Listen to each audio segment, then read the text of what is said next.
कहेंगे कार्य एवं ऊर्जा।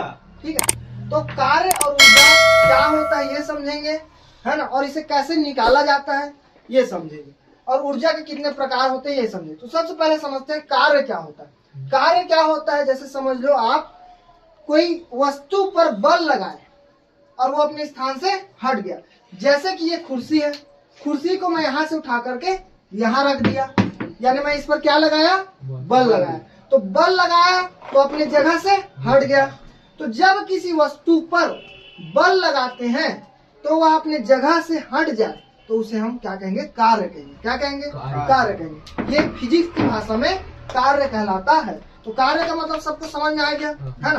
कार्य तभी संभव है जब बल लगाए और उसमें विस्थापन आ जाए। अगर विस्थापन ना हो तो कार्य जीरो माना जाएगा। विस्थापन अगर जीरो मतलब कार्य जीरो। जैसे मैं कुर्सी को उठा के यहाँ रख दिया, ठीक है, फिर उठा के वहां पास रख दिया, तो इसमें विस्थापन जीरो हुआ। तो विस्थापन जीरो मतलब कार्य जीरो, है ना। ये फिजिक्स की भाषा में कार्य हो गया। कार्य सबको समझ, एक बार फिर से सुन लो। कार्य क्या होता है, जब किसी वस्तु पर बल लगाते हैं तो वह अपने जगह से हट जाता है या विस्थापित हो जाता है, तो उसे हम क्या कहते हैं, कार्य कहते हैं। क्या करते हैं, कार्य। ठीक है, अब कार्य का सूत्र होता है कार्य बराबर बल गुणित विस्थापन। क्या होता है, बल गुणित विस्थापन। ठीक है, और कार्य को हम वर्क बोलते हैं इसलिए इसको W से दर्शाते हैं, बल को फोर्स बोलते हैं तो F से दर्शाएंगे, है ना, और विस्थापन को डिस्प्लेसमेंट बोलते हैं तो उसको हम D से दर्शाएंगे। तो ये चीज को याद रखना है। कार्य बराबर क्या होता है, बोलो, बल गुणित विस्थापन, है ना, बल गुणा विस्थापन। ठीक है, अब ध्यान से समझिए, जो इसका मात्रक है, जैसे किसी भी चीज को हम लोग कर रहे हैं तो उसको कितना किया, हमने कार्य किया तो कितना किया, दिन, जैसे बताते हैं दिन भर काम किया कि 1 घंटे काम किया, भाई कितना काम किया, उस हिसाब से पैसा मिलता है, तो उसको भी मापना पड़ेगा। तो ऐसी कार्य को मापा जाता है। तो कार्य का मात्रक ऐसा ही मात्रक, है ना, कार्य का ऐसा ही मात्रक। ठीक है, तो ऐसा ही मात्रक क्या होता है, बोलो, न्यूटन। बल का क्या होता है, इसको देखो, बल को किससे मापते हैं, न्यूटन से मापते हैं। बल को किससे नापते हैं, न्यूटन से। और विस्थापन को मीटर से। तो विस्थापन को मीटर से नापते हैं तो इसका मात्रक क्या हो जाएगा, न्यूटन मीटर हो जाएगा। आया बात समझ में आप सबको? हाँ, तो ध्यान से सुनिए, ठीक है, और 5 मिनट भी नहीं लगेगा आपको समझने में अगर आप ध्यान दोगे तो। ठीक है, और अगर आज नहीं समझ पाए तो जिंदगी में कभी नहीं समझ पाओगे। तो देखिए, ये जूल है ना, ऐसा ही मात्रक में जूल भी होता है। इसका ऐसा ही मात्रक क्या होता है, बोलिए, जूल भी होता है, और न्यूटन मीटर भी होता है। ठीक है, अब जूल नाम का वैज्ञानिक था, उसने खोजा इसलिए इसका नाम जूल रख दिया होगा, है ना, अपने नाम पे। जैसे न्यूटन ने खोज किया तो न्यूटन नाम रख दिया, फोर्स का खोज, तो वैसे ही न्यूटन मीटर होता है तो वैसे उसका जूल भी होता है। आई बात समझ में? ठीक है, जैसे हम एक क्वेश्चन कर लेते हैं, जैसे बल से संबंधित एक क्वेश्चन कर लेते हैं हम लोग। ठीक है, मान के चलते हैं किसी वस्तु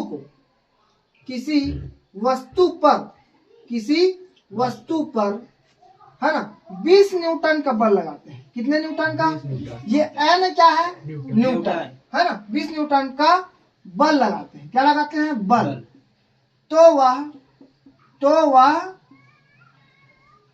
5 मीटर, कितने मीटर, 5 मीटर विस्थापित हो जाता है। क्या हो जाता है, 5 मीटर विस्थापित हो जाता है। तो कार्य ज्ञात कीजिए। क्या ज्ञात कीजिए, कार्य ज्ञात कीजिए। देखिए अब कार्य कैसे निकालेंगे, है ना। तो कार्य ज्ञात करना है आपको, तो सबसे पहले क्या क्या दिया है, देखिए दिया है, सबसे पहले आपको दिया बल दिया है। क्या दिया है, बोलो, बल। जो 20 न्यूटन, समझ लेना, जब भी बल न्यूटन लगा मतलब समझ जाना क्या है, बल है। ठीक है, तो बल बराबर यानी F बराबर कितना दिया है, 20 न्यूटन। कितना दिया है, 20 न्यूटन। ठीक है, और विस्थापन यानी अपने जगह से कितना हटा है, 5 मीटर। तो विस्थापन यहाँ लिख देना, विस्थापन बराबर कितना हो जाएगा, 5 मीटर। विस्थापन को D से दर्शाते हैं।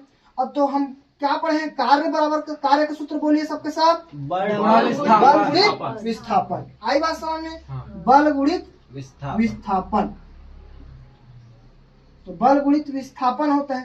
तो बल हमको कितना दिया है बोलिए 20 न्यूटन गुणा विस्थापन कितना दिया है 5 मीटर। तो 20 पंचे 100, ठीक है 20 पंचे 100। तो देखिए अब यहाँ आप लोग ऐसे 100 लिख कर नहीं छोड़ देना है, ठीक है, नहीं तो नंबर कट जाएगा। तो भाई बल का मात्रा क्या होता है न्यूटन और विस्थापन का मात्रा मीटर, तो न्यूटन मीटर। ये हुआ फाइनल आपका कार्य निकल गया, यही कार्य निकालना था आपको। आई बात समझ में आप सबको, ठीक है। तो इसको आप नोट कर लीजिए फटाक से। जैसा कि हमने पिछले क्लास में कार्य के बारे में पढ़े हैं, तो आज हम पढ़ेंगे ऊर्जा के बारे में, ठीक है। तो ऊर्जा को इंग्लिश में क्या बोलते हैं एनर्जी, ठीक है। तो जैसे कि अब एक और चीज याद रख लीजिए कार्य के बारे में। कार्य जो है कार्य एक अदिश राशि है। क्या है? अदिश राशि है। अब आपके मन में ये सवाल आ रहा होगा कि भाई अदिश राशि क्या होता है, अदिश राशि क्या होता है ना। तो दो टाइप की राशियां होती है, फिजिक्स राशि होता है और एक अदिश राशि। तो दो टाइप की राशियां होती है, ये भी समझ लो। राशि दो टाइप की होती है भौतिक में, फिजिक्स में। एक होती है सदिश राशि और दूसरा होता है अदिश राशि, ठीक है, अदिश राशि। तो देखिए वर्क जो है, जो कार्य जो है अदिश राशि होता है। इंग्लिश में इसको बोलते हैं वेक्टर क्वांटिटी और इसको बोलते हैं स्केलर क्वांटिटी, ठीक है। तो इंग्लिश मीडियम वाले भी याद रखिएगा, ताकि ये बाइलिंगुअल क्लासेस चल रही है, ताकि दोनों ही क्लास के समझ सके। जो इंग्लिश मीडियम वाले वो भी पढ़ सकते हैं, हिंदी मीडियम वाले वो भी पढ़ सकते हैं, कोई दिक्कत नहीं होगा, टेंशन मत लीजिए, ठीक है। इधर देखिए सदिश राशि यानी कि वेक्टर क्वांटिटी और अदिश राशि मतलब स्केलर क्वांटिटी, ठीक है। तो वेक्टर क्वांटिटी मतलब क्या होता है? ऐसी राशि जिसमें दिशा हो और परिणाम हो। क्या हो? परिमाण हो प्लस दिशा हो। अब यह हो सकता है आपको समझ में ना है, लेकिन टेंशन नहीं लेना है, सब समझ में आएगा, थोड़ा धैर्य रखना है, ठीक है। इधर देखिए इसमें केवल परिमाण होता है, केवल क्या होता है? परिमाण होता है और दिशा नहीं होता। ऐसे ऐसे बना लीजिएगा ताकि आपको याद रहेगा। राइट का चिन्ह मतलब होता है, क्रॉस कट का चिन्ह मतलब नहीं होता है, ठीक है। तो इधर देखिए परिमाण क्या होता है? जैसे मैं चला, जैसे किसी दिशा में जा रहा हूं, तो भाई मैं 5 किलोमीटर उत्तर दिशा में चला, 5 किलोमीटर उत्तर दिशा में चला, तो वो क्या हो जाएगा?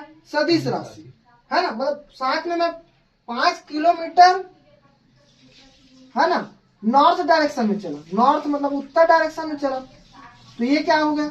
दिशा के साथ साथ कितना चला वो भी पता चल गया। तो ये क्या होगा?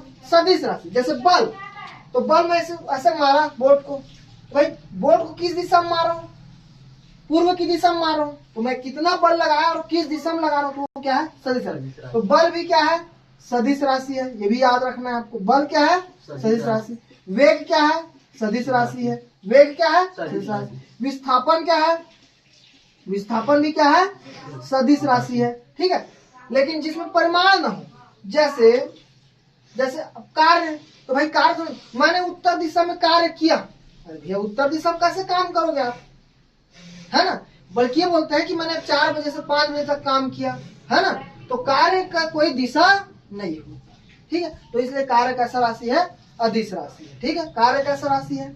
अदिश राशि यानी स्केलर क्वांटिटी है, समझे, ठीक है। तो ये याद रखना है आपको, अदिश क्या होता है, सदिश क्या होता है, ये भी आपने साथ में समझ। अब समझते हैं ऊर्जा। भाई ऊर्जा मतलब क्या? भाई किसी काम को करना है तो हमको क्या चाहिए? ऊर्जा चाहिए। ऊर्जा चाहिए ना हम सबको, क्या चाहिए बोलो? ऊर्जा चाहिए, ठीक है। तो अब कार्य करने की क्षमता क्या कराती है? ऊर्जा। कार्य करने की क्षमता ऊर्जा। किसी कार्य को हम तभी कर पाएंगे जब हमारे पास ऊर्जा हो। तो ऊर्जा की आप परिभाषा लिख सकते हो, कार्य करने की क्षमता को क्या बोलते हैं? ऊर्जा कहते हैं। कार्य करने की क्षमता को क्या कहते हैं? ऊर्जा कहते हैं। या आप लिख सकते हो, अगर 2 नंबर के क्वेश्चन आया तो आप लिख सकते हो, ठीक है। आया समझ में, ठीक। और जो ऊर्जा है ना, अब ऊर्जा क्या होता है? एक रूप से दूसरे रूप में बदलती है, ठीक है। ये ना तो नष्ट होती है और ना ही उत्पन्न होती है, एक रूप से दूसरे रूप में बनती है, बस। ठीक है, हाँ समझ। अब जैसे ये लाइट है, ठीक है, तो लाइट जल रहा है तो कौन सा ऊर्जा मिल रहा है इसको? विद्युत ऊर्जा मिल रहा है। क्या मिल रहा है इसको? विद्युत ऊर्जा। बिना विद्युत ऊर्जा के लाइट नहीं जलेगा। अब जैसे हम चल फिर रहे हैं तो क्यों चल फिर रहे हैं? क्योंकि हमारे अंदर ऊर्जा है। अब ऊर्जा कहाँ से मिला? खाना खाए, पानी पिए तो उससे हमको ऊर्जा मिली। ठीक है, आई बात समझ में? ऊर्जा का भी मात्रा क्या होता है?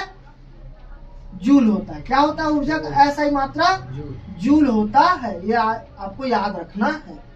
ऊर्जा का ऐसा ही मात्रा क्या होता है? जूल होता है। और ऊर्जा के प्रकार, अगला टॉपिक पढ़ते हैं, ऊर्जा के प्रकार। ऊर्जा दो प्रकार की होती है, एक होती है गतिज ऊर्जा और एक होती है स्थितिज ऊर्जा। ऊर्जा को इंग्लिश में एनर्जी बोलते हैं और गतिज ऊर्जा को काइनेटिक एनर्जी बोलते हैं।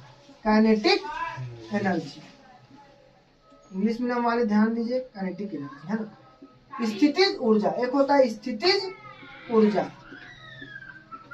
स्थितिज ऊर्जा इसको बोलते हैं स्टैटिक। अब ध्यान समझिए, काइनेटिक एनर्जी क्या होता है और स्टैटिक एनर्जी यानी गतिज ऊर्जा। नाम में ही छुपा है, देखो, गति यानी उसमें गति होगा, मोशन होगा। तो भाई कोई चीज अगर गति कर, जैसे पंखा घूम रहा है, पंखा क्या हो रहा है? घूम रहा है, गति कर रहा है, तो पंखे में कौन सी ऊर्जा आएगी? गतिज ऊर्जा। ऐसी चीजें जिसमें गति से ऊर्जा उत्पन्न हो वो क्या होता है? गतिज ऊर्जा का। जैसे पंखा घूम रहा है तो पंखा घूम रहा है तो पंखा घूम रहा है तो पंखे में कौन सी एनर्जी है? गतिज ऊर्जा है। ठीक है, किसी वस्तु के गति के कारण जो ऊर्जा उत्पन्न होता है उसे गतिज ऊर्जा कहते हैं। ठीक है, ऐसा में ध्यान समझिए। ठीक है, तो गतिज ऊर्जा और स्थितिज ऊर्जा, ठीक है, तो समझिए।